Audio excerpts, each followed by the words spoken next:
नमस्कार दोस्तों, only एसकेएमयू YouTube channel में आप सभी का स्वागत है। और आज के इस वीडियो में बात करने वाले एसकेएमयू यूजी सेमेस्टर 5 जो कि सेशन है आप लोग का 2022 से 26। और आज के इस वीडियो में हम लोग कवर करने वाले हिस्ट्री माइनर पेपर 3 के जो है सेट 2 देखने वाले। तो इसके पहले मैंने जो सेट 1 का वीडियो बना दिया है, अगर आपने उस वीडियो को नहीं देखा है तो आप हमारे चैनल से जाके देख सकते हैं, या फिर इसी वीडियो के डिस्क्रिप्शन में आपको जो प्लेलिस्ट का लिंक मिलेगा तो वहाँ से आप सभी वीडियो को जो सीक्वेंस में फॉलो कर सकते हैं। तो सबसे पहला जो वेरी शॉर्ट क्वेश्चन है, in which year was the battle of Buxar fought. तो बक्सर का युद्ध किस वर्ष लड़ा गया। तो बक्सर का युद्ध 22 अक्टूबर 1764 को अंग्रेजों और मीर कासिम शुजाउद्दौला तथा मुगल सम्राट शाह आलम द्वितीय के बीच हुआ। तो ये आपका जो बक्सर का युद्ध है। नेक्स्ट आपका क्वेश्चन है, who was known as the grand old man of India. तो भारत का ग्रैंड ओल्ड मैन किसे कहा जाता है। तो दादा भाई नौरोजी को जो है भारत का grand old man of India कहा जाता है। उन्होंने कांग्रेस में महत्वपूर्ण भूमिका निभाई। तो ये आपका जो है क्वेश्चन नंबर बी है। नेक्स्ट क्वेश्चन है, in which year did the civil disobedience movement start. तो सविनय अवज्ञा आंदोलन किस वर्ष प्रारंभ हुआ। तो सविनय अवज्ञा आंदोलन 1930 में महात्मा गांधी द्वारा दांडी मार्च के साथ शुरू हुआ, जिसका उद्देश्य अंग्रेजी कानूनों का शांतिपूर्ण विरोध था। नेक्स्ट आपका क्वेश्चन है, who led the revolt of 1857 in Jhansi. तो झांसी में 1857 के विद्रोह का नेतृत्व किसने किया। तो झांसी में 1857 के विद्रोह का नेतृत्व रानी लक्ष्मीबाई ने किया। उन्होंने बहादुरी से अंग्रेजों के खिलाफ युद्ध लड़ा।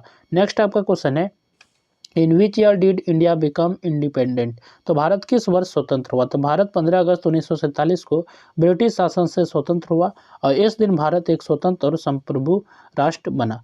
नेक्स्ट आपका जो यहाँ से शॉर्ट आंसर टाइप क्वेश्चन शुरू होते हैं, और आपको जो शॉर्ट क्वेश्चन और लॉन्ग क्वेश्चन ये अच्छे से तैयार करना है। तो ये मैं हर वीडियो में बोल देता हूँ। तो क्वेश्चन जो आपका शॉर्ट क्वेश्चन है, right A short note on tribal revolts in India. तो भारत में जनजातीय विद्रोह पर संक्षिप्त टिप्पणी लिखिए। तो भारत में जनजातीय विद्रोह पे आपको टिप्पणी लिखना है। तो भारत में जनजातीय विद्रोह अंग्रेजी शासन के खिलाफ आदिवासी समुदायों के संघर्ष का महत्वपूर्ण रूप थे। अंग्रेजों के आने के बाद जंगलों, जमीन और प्राकृतिक संसाधनों पर उनका नियंत्रण बढ़ गया। इससे आदिवासी लोगों के पारंपरिक अधिकारों को नुकसान पहुंचा। अंग्रेजों ने जंगलों पर सरकारी अधिकार लागू कर दिया, जिससे आदिवासी लोग अपने पारंपरिक जीवन और आजीविका से वंचित हो गए। दूसरा कारण जमींदारों, महाजनों और ठेकेदारों का शोषण था। ये लोग आदिवासियों से जबरन कर वसूलते थे और उन्हें कर्ज के जाल में फंसा देते थे। इससे उनकी आर्थिक स्थिति बहुत खराब हो गई।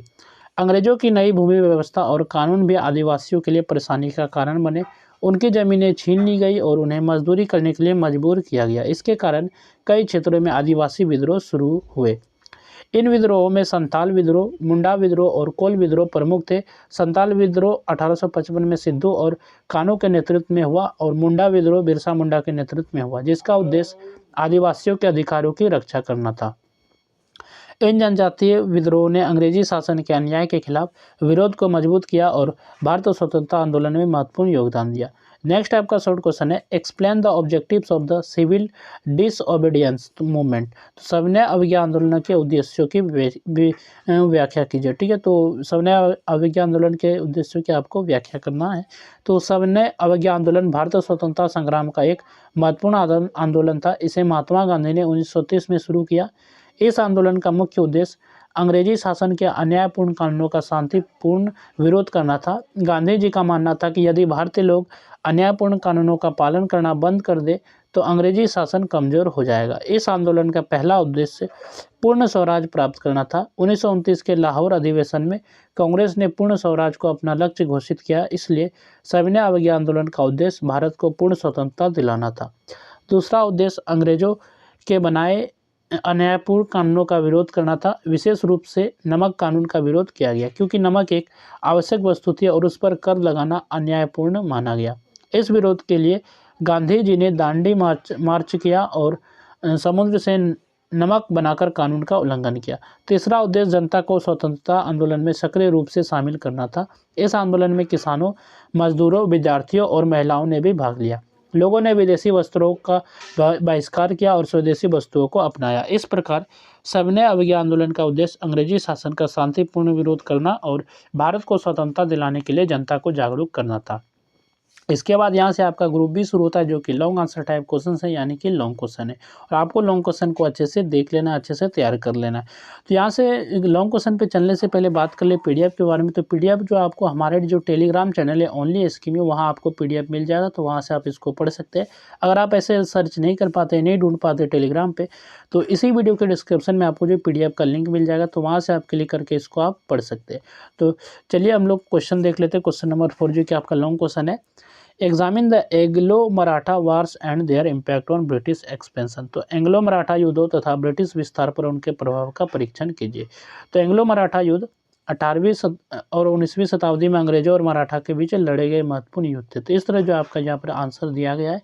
इसके बाद हम लोग बात करें नेक्स्ट क्वेश्चन के बारे में। तो नेक्स्ट क्वेश्चन है, discuss the Anglo Mysore wars with special reference to Tipu Sultan. तो टीपू सुल्तान के विशेष संदर्भ में एंग्लो मैसूर युद्धों की चर्चा कीजिए। ये क्वेश्चन नंबर 5 है। नेक्स्ट आपका क्वेश्चन है, analyse the factors responsible for the rise of Indian nationalism. Bharat राष्ट्रवाद के उदय के लिए उत्तरदायी कारकों का विश्लेषण कीजिए। ये क्वेश्चन नंबर 6 है। नेक्स्ट आपका क्वेश्चन है, discuss the causes and programme of the civil disobedience movement. तो सविनय अवज्ञा आंदोलन के कारणों एवं कार्यक्रमों की चर्चा कीजिए। तो सविनय अवज्ञा आंदोलन के क्या क्या कारण है, इसके क्या क्या कार्यक्रम रहे, तो ये आपको चर्चा करके बताना है। नेक्स्ट आपका क्वेश्चन है, evaluate the role of Subhash Chandra Bose and the INA in the freedom struggle. तो स्वतंत्रता संग्राम में सुभाष चंद्र बोस एवं आईएनए की भूमिका का मूल्यांकन कीजिए। ये क्वेश्चन नंबर 8 है। नेक्स्ट आपका क्वेश्चन है, analyse the causes and consequence of the partition of India. Bharat के विभाजन के कारणों एवं परिणामों का विश्लेषण कीजिए। ये क्वेश्चन नंबर 9 है। और यहाँ जो आपका ये सेट 2 खत्म होता है। इसके पहले मैंने सेट 1 का वीडियो बनाया था। अगर आपने उस वीडियो को नहीं देखा है तो आप हमारे चैनल से जाके देख सकते हैं, या फिर इसी वीडियो के डिस्क्रिप्शन में आपको जो प्लेलिस्ट का लिंक मिलेगा, तो वहाँ से आप जो सभी वीडियो को सीक्वेंस में फॉलो कर सकते हैं। इस तरह हम लोगों ने सेट 1 कंप्लीट कर लिया, सेट 2 भी कंप्लीट कर लिया। अब बाकी जो आपका सेट 3 बचा है, तो उसको मैं बहुत जल्द आपको कंप्लीट कर दूंगा, तो आप लोग उसको भी अच्छे से तैयार कर लीजिएगा। तो इस तरह आप लोग जो हिस्ट्री माइनर पेपर 3 है, तो इसके मैंने 3 सेट प्रोवाइड किए, यानी कि अभी एक सेट हो ही जाएगा कुछ देर में, तो उसको भी मैं आपको रेडी करके भेज दूंगा। तो चलिए फिर मिलते हैं नेक्स्ट वीडियो में। इस वीडियो में बस इतना ही।